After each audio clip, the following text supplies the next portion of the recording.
Every few years, humanity looks up and convinces itself it's watching everything. Every rock, every orbit, every whisper of ice drifting through the dark. But the universe has a sense of humor.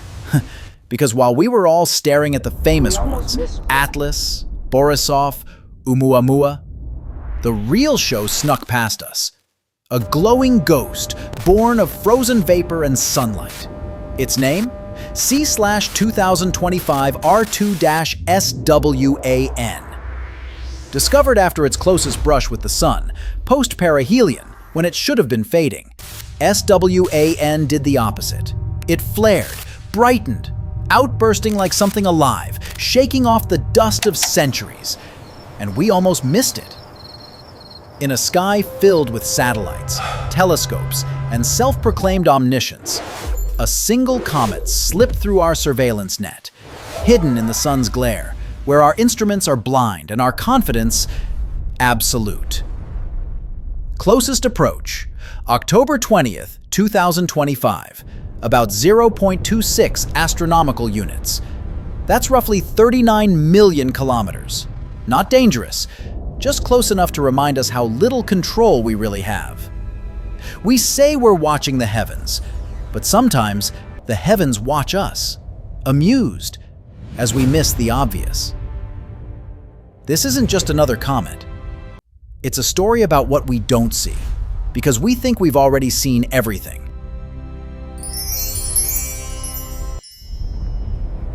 Meet the comet that almost ghosted humanity, C/2025 R2, better known as SWAN. The one we didn't see coming, quite literally. While the astronomy community had their telescopes locked on flashy names like 3I/ATLAS, the media darling of 2025, this little wanderer decided to sneak through the sun's blinding glare, quietly making one of the closest cometary passes in recent memory. Not bad for a cosmic ice ball discovered almost by accident. It was first spotted not by a human eye peering through a telescope, but by a camera designed to look at the sun. The SWAN instrument aboard the SOHO spacecraft, that's the Solar and Heliospheric Observatory, constantly scans ultraviolet light from hydrogen atoms in space. Its job is to study solar wind, not discover comets. And yet, every now and then, it stumbles upon one. We have confirmation. It's officially designated C/2025 R2 SWAN. Outstanding work, everyone. That's how this comet earned its name, SWAN, a discovery born out of a side quest. On the surface, C/2025 R2 might sound like another string of letters and numbers lost in NASA's data jungle, but this one is special. It wasn't seen approaching the sun. It was only noticed after it had already passed its closest point, post-perihelion, blazing faintly in the glare, like a thief escaping through sunlight. Think about that. In an age where we can spot distant galaxies billions of light years away, we missed something in our own backyard. Just 40 million kilometers from Earth, a reminder that space is vast, and our field of vision still hilariously small. It's like the universe saying, "Oh, you've mapped the cosmos? Cute." By the time ground-based telescopes caught on, SWAN had already outburst, releasing volatile jets of gas and dust, lighting up in a brief, unpredictable flare. Amateur astronomers rushed to capture it, and for a moment, the comet everyone overlooked became the most talked-about object in the sky. But beyond the humor and irony, there's something poetic here. A comet that reveals itself after the show, a cosmic encore that no one bought tickets for. It reminds us that our greatest discoveries don't always come from what we're searching for, but from what we almost ignored. So what exactly is C/2025 R2, SWAN? It's a long-period comet, a frozen time capsule likely visiting the inner solar system for the first time in millions of years. It carries within it the same ingredients that built planets, oceans, and maybe, in some distant way, us. It's a message from the ancient frontier, one that slipped past our defenses, not with danger, but with mystery. And that mystery is only beginning to unfold.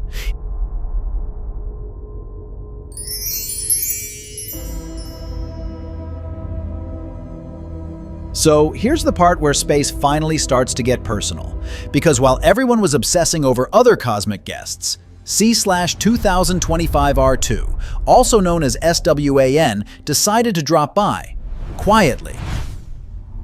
And when I say quietly, I mean on a path that practically ghosted us. Its orbit didn't just sneak under our radar, it threaded through the solar system like a needle through chaos. Let's break that down. SWAN follows a long, looping elliptical orbit, one that probably took thousands of years to complete. It swings in from the distant Oort cloud, that frozen halo of leftovers from the solar system's messy construction phase, and dives toward the sun like a moth drawn to a flamethrower. The result? A comet that was literally too close to the light to notice. Its closest approach to Earth, October 20th, 2025, will bring it to roughly 0.26 astronomical units. That's about 39 million kilometers. Comfortably far in cosmic terms. Uncomfortably close if you're the kind of person who checks under the bed after watching disaster movies. For reference, that's roughly 100 times farther than the moon. But in space, numbers are weird like that. We measure danger in decimals, not drama. And the really interesting part?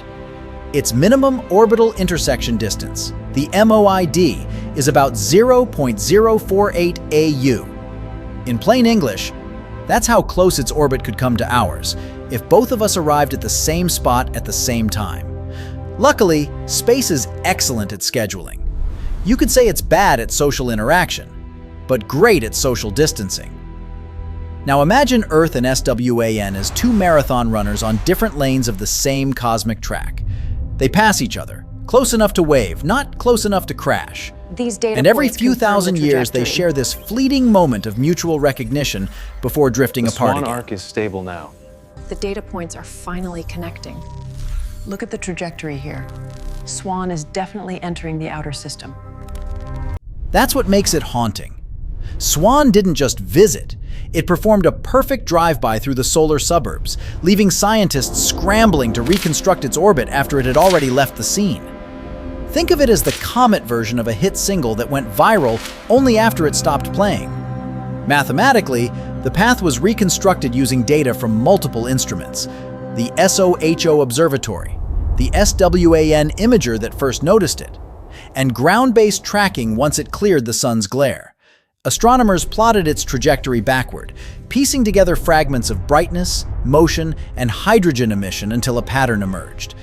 And that's when they realized this wasn't just another frozen rock. It had skimmed closer to the sun than many comets survive and came out glowing brighter, trailing ionized gas like a cosmic flare. That means SWAN isn't just surviving, it's outgassing violently, shedding material, possibly fragmenting as it speeds away into the black. A comet on the edge of disintegration, yet somehow still on schedule. You could call it a punctual disaster. But that's the rhythm of comets, chaos that keeps time, death that follows an orbit. They remind us that precision and unpredictability aren't opposites in nature. They're dance partners. And as SWAN drifts back into the void, its faint trail stays behind. A glowing reminder that even in a solar system filled with sensors, telescopes, and trillion-pixel maps, there are still wanderers that slip right past our watchful eyes. Space, it seems, still knows how to keep a few secrets.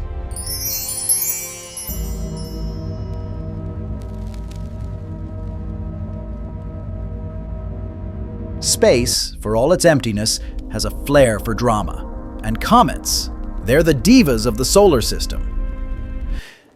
C/2025 R2, also known as SWAN, didn't just glide quietly past the sun.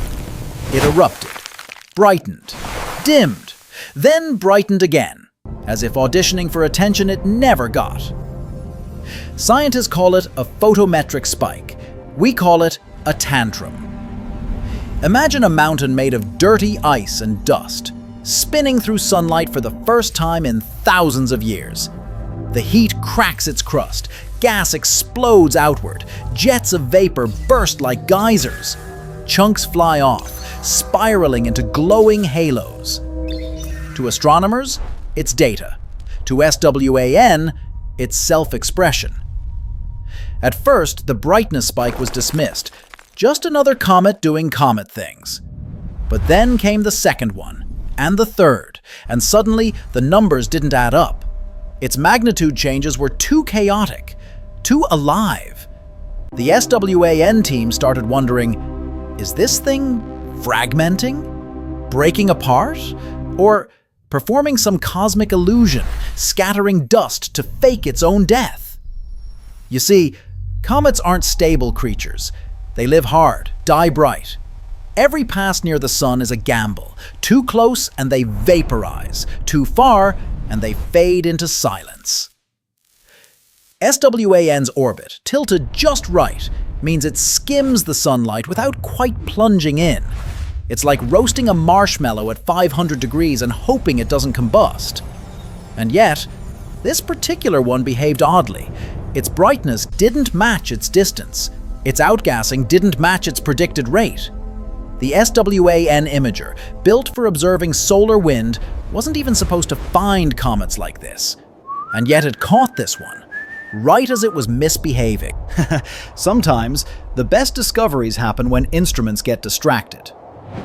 Outbursts are more than visual fireworks. They're clues. Each jet, each flare tells astronomers what the comet is made of, how fast it spins, how deep its fractures go. And when a fragment breaks loose, it changes everything. Trajectory, brightness, even lifespan.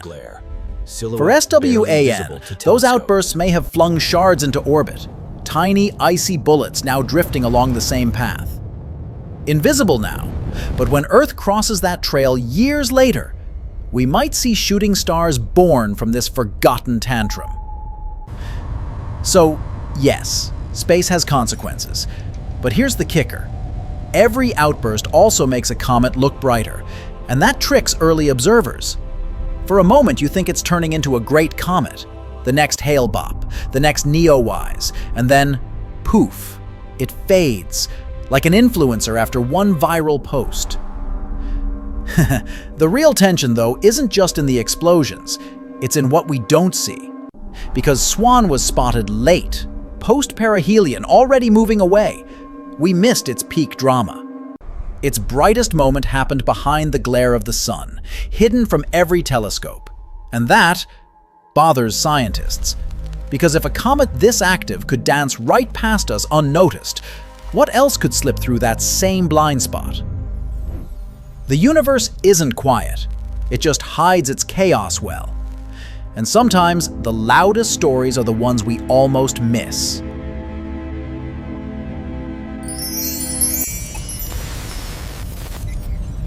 We like to believe we see everything.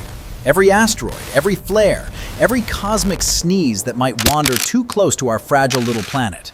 But the truth? We're still mostly staring into the dark, hoping nothing blinks back. Because while astronomers were busy tracking 3I/ATLAS, the media darling of this season's cosmic lineup, another visitor, C/2025R2, SWAN, slipped quietly past our planetary defenses. No grand telescope reveal, no early warning, just found by accident after it had already swung past the sun. You see, the region around the sun, that brilliant disk we avoid looking at, is the perfect hiding spot for anything with bad timing and a shiny tail. Most of our ground-based telescopes literally have to avert their eyes from it. Our biggest, most expensive eyes, blind during the most crucial hours. And that's how SWAN made its entrance. It emerged from behind the glare, already outbursting, already active, discovered by the Solar Wind Anisotropies instrument, a side camera on ESA's SOHO observatory, an instrument designed to study hydrogen streams, not comets. It was like finding a ghost on your security camera while you were checking the weather. Ironically, the satellite's acronym, SWAN, ended up naming the comet itself, because it saw what no one else did, a bright hydrogen emission cutting through the sun's brilliance, Proof that our cosmic surveillance network has some very expensive blind spots. Now here's where it gets unsettling. For every comet like SWAN that gets noticed late, there could be others, smaller, dimmer, on faster orbits, slipping past unnoticed. Invisible, not because they're hiding, but because our technology blinks when the sun shines too brightly. Every year, dozens of near-solar objects vanish into the daylight sky, only to be rediscovered weeks later, or not at all. Some vaporize before we can even name them. Others survive the solar inferno, flaring in defiance, a cosmic middle finger to our arrogance. Think about it. We have space telescopes watching the universe billions of light years away, yet we can lose track of something just 40 million kilometers from home. It's not incompetence, it's geometry. The same sun that gives us life also blinds us to danger, and so our planet's all-seeing eyes, Pan-STARRS, Atlas, Catalina, Neowise, take a polite coffee break whenever a comet swings too close to daylight. The irony writes itself. We built an early warning system that looks everywhere, except where the light is. SWAN's discovery wasn't just a lucky find. It was a reminder that the solar system is not a stage we control. It's an improvisation. And sometimes, the most interesting actors only appear when the spotlight burns too bright for us to see. So the next time someone says, "We'd see it coming," you can smile and say, well, unless it's behind the sun.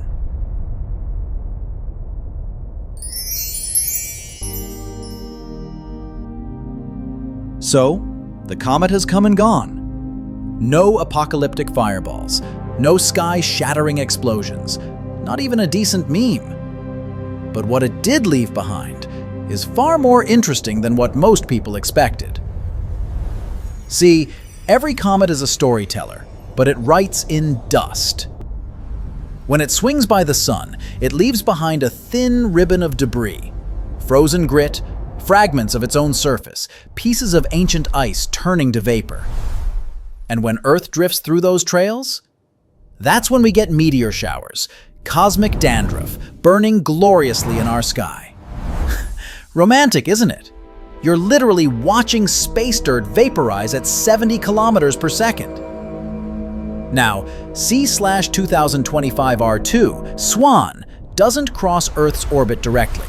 Its closest approach is about 39 million kilometers away, which in cosmic terms is practically holding hands, but still perfectly safe. Fascinating. Some early posts claimed we'd see fragments or debris impacts.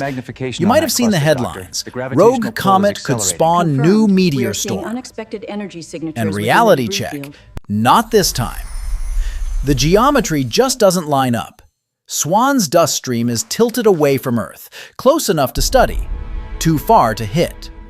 Think of it as a meteor shower that RSVP'd and then ghosted. But there's still something valuable in that near miss. Every comet that slips by teaches us how fragile our observational window really is, how much we depend on luck, timing, and the occasional satellite that happens to glance in the right direction. And if you're wondering whether there's a danger, no, it's not coming for your house, your dog, or your crypto wallet.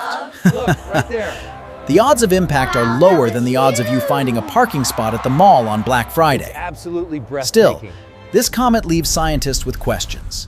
Its post-perihelion activity, those sudden outbursts, hint that the nucleus might be unstable, fracturing from within. That means there could be fragments out there, smaller bodies on similar orbits, waiting to be found.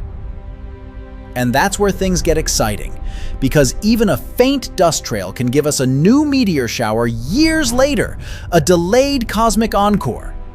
Imagine, one night, maybe a decade from now, Earth drifts through that invisible stream of debris, and we'll see bright streaks of light tracing across the sky. People will make wishes, lovers will point, kids will cheer, and almost no one will know it all began with a comet we nearly missed. That's the paradox of SWAN. It's insignificant, yet meaningful. A faint smudge of ice and dust that somehow reminds us how precariously aware and unaware we really are. In a universe where extinction and coincidence share the same orbit, even what doesn't happen can still teach us everything. So no, this isn't the end of the world. But it's a pretty good reminder to keep looking up.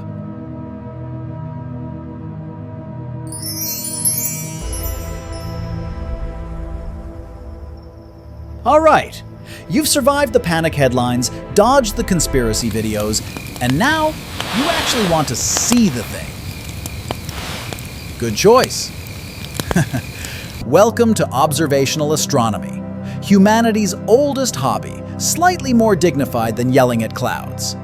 Let's start simple. You don't need $1 million telescope, or even a telescope at all. For most comets, including C/2025 R2, the one we almost missed, a good pair of binoculars and a clear sky will do. Oh, and darkness, lots of it. Street lights are the natural enemies of starlight. If you can read your phone screen outside, you're probably too bright. Step 1. Go where the stars still outnumber billboards. Step 2. Let your eyes adapt. It takes about 20 minutes for your pupils to fully open, a rare human ability now mostly reserved for looking into refrigerators at 2 a.m. Now, depending on your hemisphere, SWAN's position will shift. Use a sky map app or an old-fashioned chart if you want to feel like an explorer again. Around late October and November, it should hover in the pre-dawn sky, faint, fuzzy, trailing a delicate tail. If you see it, congratulations. You're witnessing a time traveler, ice older than the dinosaurs, glowing because sunlight decided to wake it up. And if you don't see it, well, that's astronomy. Half of it is wonder, half of it is disappointment, and all of it makes for great humility. Want to take a photo? You can. A DSLR or mirrorless camera on a tripod will do wonders. Long exposure, low ISO, and patience. That's the secret. Or just point your phone up and try anyway. Worst case, you get a blurry star photo that still looks better than most NFTs. A quick warning though, don't stare at the sun while trying to spot a comet near dawn. It wins. Every time. Trust me, temporary blindness adds nothing to the experience. For the purists, comets are best observed a few hours before sunrise, when they're still high enough above the horizon. But faint light begins to reveal that eerie green-blue coma, the signature glow of vaporizing cyanogen and carbon gases. Yes, space chemistry is beautiful, and slightly toxic. Each observation matters. Even amateur skywatchers contribute data, positions, brightness, outbursts, that professionals use to refine orbits. Every photo, every sketch, adds another line to the story of an object that's older than civilization itself. And maybe that's the secret reward of skywatching. It's not about the gear or the perfect shot. It's about the stillness, the patience. That moment when you realize the sky isn't performing for you. You're just lucky enough to witness it. People used to believe comets were omens, signs from the gods, messages of doom. Today, we know better. They're frozen leftovers, not prophecies. Yet somehow, they still feel like messages. Maybe that's because when you look up at a comet, you're not just seeing ice and dust, you're seeing motion, the slow choreography of the solar system. A reminder that everything, including us, is always moving through something vast, bright, and utterly indifferent. So, grab your binoculars, your coffee, and a blanket. Go outside, look up, make a wish if you want. It won't help the science, but it might help you. And if you don't find the comet tonight, don't worry. Space will keep making more.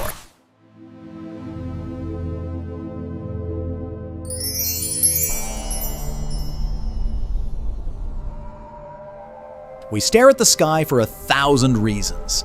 Some scientific, some poetic, and some because we can't help ourselves. Every comet that drifts by is a messenger, a leftover from the dawn of everything, carrying frozen memories older than Earth's mountains, older than our oceans, older even than our concept of time. And yet, we almost missed this one. C/2025 R2, SWAN. A name that sounds more like a password than a cosmic event. Not a celebrity comet, no hype trailer, no fiery apocalypse warnings. Just there, slipping through solar glare like a thief that forgot to steal anything. It's almost funny.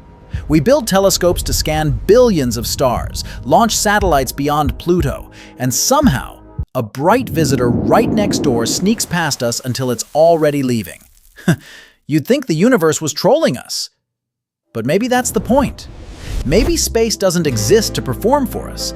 Maybe it exists to remind us how easy it is to stop noticing wonder, how even in an age of constant observation, we're still capable of surprise. When you watch SWAN through your binoculars or a shaky phone lens, you're not just seeing ice and dust. You're looking at a survivor, a piece of the early solar system that refused to melt, refused to vanish, a relic of chaos that found beauty in its orbit. Every comet that survives another loop tells a story of endurance, of broken fragments still catching the light, of silence that burns brighter than noise.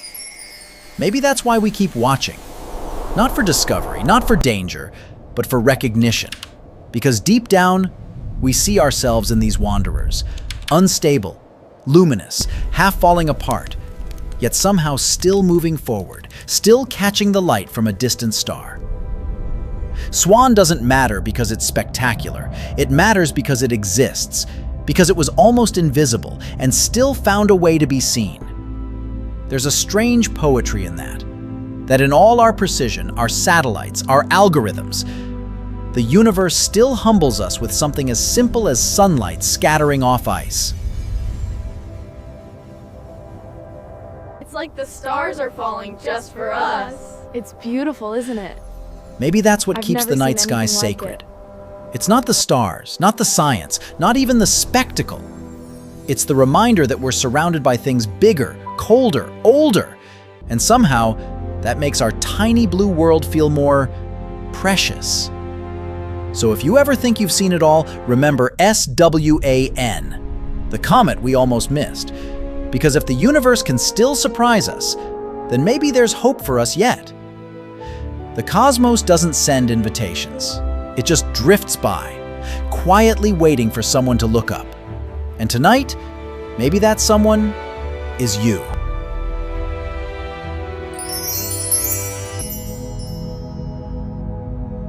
So that was it.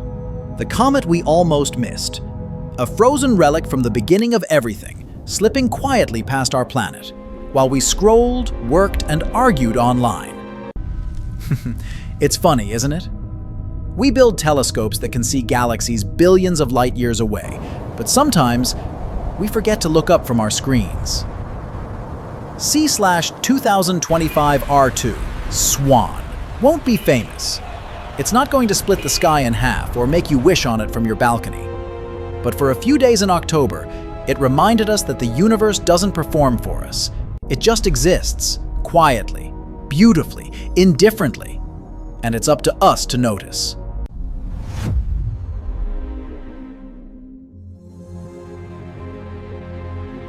Look at that huge burst. It's absolutely spectacular this year. Did you get that on your phone, eh? Every comet that passes is a memory from before memory. A piece of the same dust that built our oceans, our air, our bones. And when one of them slips through the solar system, it's like time whispering, "I'm still here." Most of the time, humanity stares at the wrong things. We chase the loud, the bright, the trending, while the quiet wonders just drift by. Maybe that's the real danger in space. Not the rocks that fall from it, but the beauty we fail to see. So tonight, step outside. Find the faintest glimmer in the dark. It might not be SWAN anymore, but there's always something moving up there. A reminder that even in all our noise, the universe still hums. And if you listen long enough, That's Orion's belt. you might just realize that the real miracle isn't that comets survive for billions of years. It's that somehow we learn to notice them. So keep looking up. It's cheaper than therapy, and occasionally, it's spectacular.